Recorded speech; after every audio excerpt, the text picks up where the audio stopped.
Mollie Ziegler Hemingway. She's the senior editor at The Federalist, a longtime journalist whose work has appeared just about everywhere, the Wall Street Journal, Los Angeles Times, CNN. She was the 2004 recipient of a Phillips Foundation Journalism Fellowship and is the author of this, Encounter Broadside. Encounter Broadside is a great series. This is Trump versus the media. It's terrific. In an hour, you will get a complete view of the situation.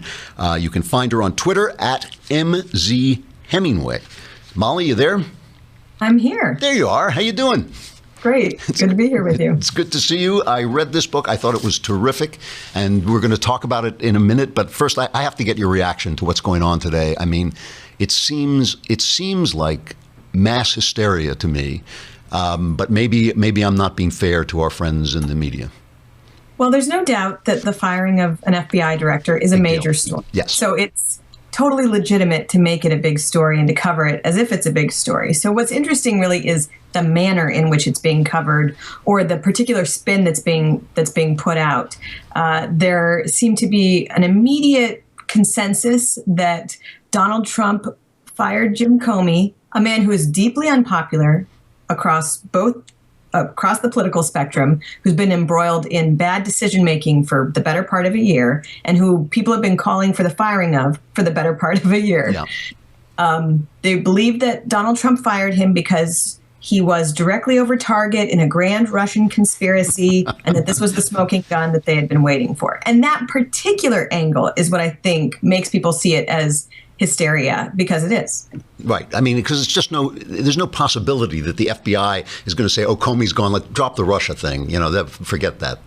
Well, there are many reasons why that would be an inaccurate way to spin the news. And one of them would be that Director Comey was leading the agency, but not the investigation per se. Right. So the investigation would continue. Another would be that while we have had a lot of anonymously based reports for 6 months about how there's an impending huge issue that's going to definitely implicate Trump in treason, we haven't actually had any evidence of it. And I'm not saying that there couldn't be evidence of it, but if you take a step back and you think about all those breathless headlines and all of the nefarious motivations that have been ascribed to Trump himself, and again, the bar is not bad hiring decisions or bad decision making, but literally treason. I don't think we're anywhere near that point. And so that's why people should be skeptical of that storyline without more evidence. Now, in this Broadside Encounter, I love this series, by the way. It's so great, because it gives you in an hour, it gives you so much information, and you did a particularly good job, I think, in this. One of the things you point out, and this has been driving me a little bit crazy, is the media has basically put forward this narrative that, before this we were objective, but Trump is just a bridge too far, and now we have to cast off our super cloak of objectivity and really cover Trump as the fascist he is. But that's not true, right? I mean, there is a history here that before Trump even arrives. Right. I think, again, there might be competing points here. One would be that they really do treat Trump differently than they have treated everyone else previously. But yes, the idea that they used to be objective and now things are so serious that they can't do their journalistic due diligence is just obviously not true. And in fact, I would say that Trump is a good result of a media approach that no longer became tenable for a huge set of Americans. So you saw for decades, really, that there was, anything from minor to major spin put on Republican candidates. I think that in a really big way, the treatment of Mitt Romney, who, regardless of what you think about his politics or whether you thought he should be elected over Obama or not, you really can't argue that he wasn't a decent guy. Right. And he was presented in the media as just a horrific monster. And I think that something broke for a lot of people at that point. They realized there was no fairness in the media, that they would run after literally Mitt Romney shouting, "What about your gaffes?" while covering up for, any legitimate scandals in the Obama administration. And they would turn things that were actually good, like he tried to hire women and he put the resources into actually hiring women, into a gaffe about binders full of women. These types of things. I think something just broke and people decided we can't play this game anymore where the stakes are, where everything is so unfair. And I think that did contribute to the rise of Trump. And it's not just politics, too. It's really media approaches to many different stories within and outside of the political realm. There seems to be this strange reaction on the side of the media and side of the news gatherers that as people have become more and more aware of their bias, they've become more biased. I mean, this idea that Trump has put forward that they are enemies of the American people, it actually has some substance. I mean, I don't believe that they are enemies of America, but they do seem to feel that the Trump voters specifically, but maybe just Republican voters in general, are the bad guys. Right. I think there is sort of a social contract the media violated, where you do work.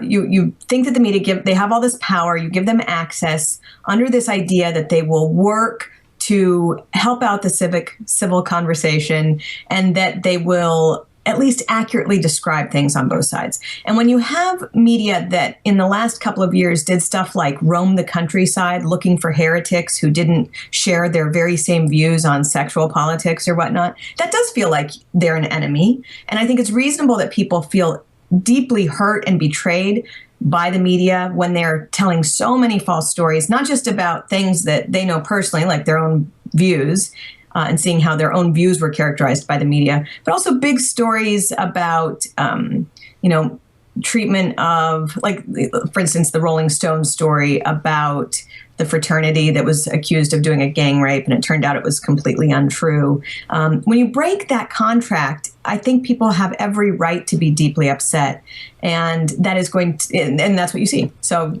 Well, yes. You're raising a really important point, and you raise it in the broadside too, that it's not just news stories. It's not just factual news stories, because this thing about fake news has gotten to the point where it's just being thrown back and forth so often. But it is also the big social questions that have now been posed as if there is one side, the left side, and then there's hatred on the other side. Those are the two sides. There's what the left wants, and there's hatred. And I think that there's a debate to be had, for instance, I mean, now the debate has been shut down by the Supreme Court, but there's a debate to be had over gay marriage, say.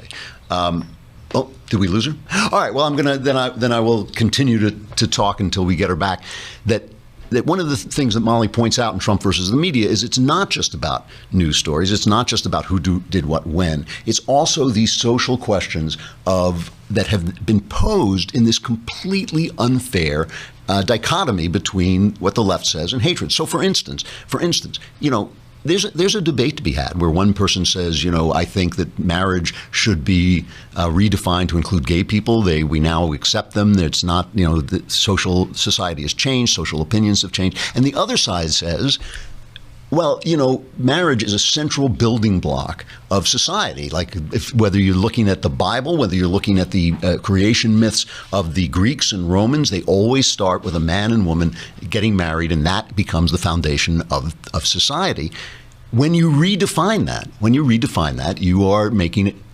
Have I got her? Yeah. Okay.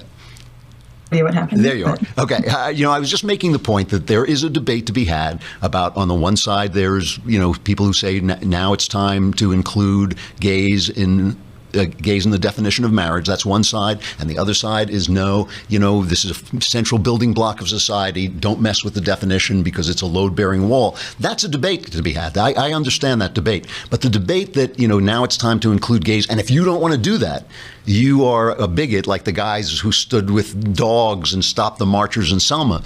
That's not a debate. That actually is not true. And that is the way the media posed it. Right. And in fact, I think for years you had the media not even accurately describe the nature of the debate. It was treated as, on the one side, there are good people who care about love. On the other side are these people who have no reason to care about the definition of marriage at all other than religious bigotry, and they're very dangerous and need to be shut down. That is so deeply unfair to the seriousness of both sides' arguments.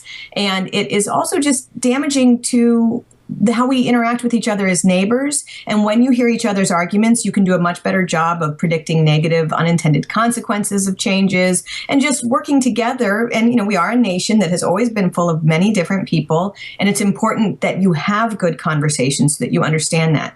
And so, on big, important issues like how you define marriage, or things like simply how you describe a political debate that's going on in the country. I think you saw all of the problems that the media have in terms of ignorance of religion, religious people, what matters to a lot of people in the country outside of DC and New York. All of those problems came to bear in their coverage of this election. And so what's most surprising to me is not even that they were so humiliated by their coverage and by the just profound rejection of the narrative that they were forcing on people, but also that they didn't do anything to fix it in the aftermath. That's amazing, yes. They had two options. They could basically admit how much they were wrong, focus on facts as opposed to pushing narratives, make systematic changes to bring in new perspectives into their newsroom, and maybe make systematic changes so that not everybody is based in New York or Washington, D.C. or L.A.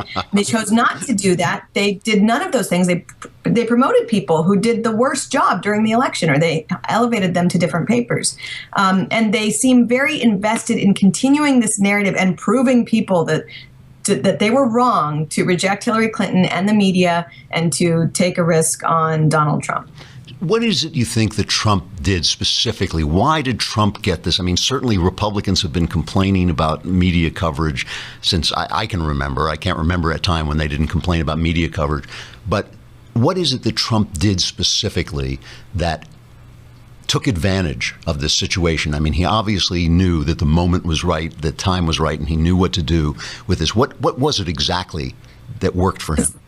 It's a really good question, and I'm not sure if I have a great answer. I've always kind of viewed it more as both Trump and the media feed off of each other. They're almost in a codependent, like a negative codependent relationship where they both feed off each other and benefit from each other, but you don't want to be around either of them. And so, you know, profits have been good for newspapers and subscriptions have been good for newspapers and other media outlets. And Trump won the presidency. But I don't know if it's been good for the country, the way that they interact with each other. But clearly, Donald Trump had nothing but experience working with the media and seeing how to take advantage of news cycles. He really is a student of communication and how people pick up on big topics. He really, for instance, figured out how much people hated the media, and he uses that to his advantage. I don't know why the media keep falling into the traps that are set there because, you know, I like you take the Comey story, and I really don't think they have any idea of what it comes off like to people outside of their bubble. They have no clue. Yeah. Yeah. I mean, like, it is slightly more elevated hysteria than what they said about the Easter egg roll, but that they said it about the Easter egg roll makes it harder to take them seriously here. Exactly. But anyway, I think partly it's that he simultaneously cares and doesn't care. He cares deeply about his image, but he doesn't care when people call him names. And so many Republicans, they are living in fear and terror that someone in the media might characterize them poorly or be mean to them. And that's just a fear you have to get over immediately. Well, they're like abused children. They are always waiting for the media to go off and slap them around, and it makes them cowardly, I think. And I think Trump he is appealing. I mean, I have all kinds of problems with him, but he is appealing in that he doesn't care about these people who obviously don't care about anything but their agenda at this point. All right, I have one last question, because you write wonderfully. You bring up this point about, have I still got, if you can get her back one more time, I want to just ask her one last question. And it really, what I was going to talk to her about is how much of the information that we get is worthless. And she quotes Michael Crichton a lot. And Michael Crichton points out that speculation is almost always worthless because no one knows the future. You know, that is why people don't know the future. So when somebody tells you what's going to happen, you know, it's interesting, but you just don't. Again, it's the same thing with source stories. You don't know which guy, somebody's going to be right. If everybody's making predictions, somebody's going to be right, but you never know which one it is. And so it's always one guy who was right the last time who then gets he's now Merlin and, you know, Gandalf, and he gets the wizard cap, and he's the guy they turn to. And then the next time he's wrong and somebody else is getting it. So that kind of speculation is absolutely worthless. And there's another thing that Mollie writes about in this Trump versus the media, about the fact that when you got her back, bring her back on. I'm going to let you go after this, Mollie. I'm sorry we keep losing you. You know, you write all this great stuff, quoting a lot of Michael Crichton about speculation and how it's worthless. But now I'm going to ask you to speculate a little bit. When you see a tangle like this between a media, as you say, the firing of Comey is a big story, and I would never say it wasn't. It genuinely was, and it happened in a shocking way. But when you see a tangle like this, what do you expect, say, just speculating over the next, like, 5 or 6 days, how do you expect this to turn out? Is this going to, are the Republicans going to collapse and appoint a special prosecutor? Or is this going to blow over like everything else the media has done with Trump? I really don't know, but I do think it's interesting. You had testimony today from the acting attorney general that debunked most of the stories that have been out there thus far, such as that the deputy at DOJ had threatened to resign. He's publicly, actually, that's a separate thing from the testimony. He's publicly said he didn't threaten to resign and he wasn't going to resign. You had claims that Comey got fired because he asked for more resources. Even the fact that he asked for more resources. All right, let her go, because it's. but it is. I mean, she seemed to be about to say some of the stuff that we've been saying. Let me just repeat: Mollie Hemingway. She's a senior editor at the Federalist. She's been a Fox contributor recently. She's just been terrific. You can see how, like, she's just really informed, really smart, really articulate. Find her on Twitter at MZ Hemingway and get this Encounter broadside: Trump versus the media. It's really good. One of the reasons I felt it was so good, I was so impressed with it, is because bias is a hard thing to pin down. It's a hard, when they're not outright lying, but they're just being biased, it's a hard thing to pin down. And she pins it down, and she really shows you how it happened and the effect it had. The entire series, the Encounter broadside series, is excellent. Obviously, some are better than others, but this is a particularly good one. Mollie Ziegler Hemingway. Find her at MZ Hemingway.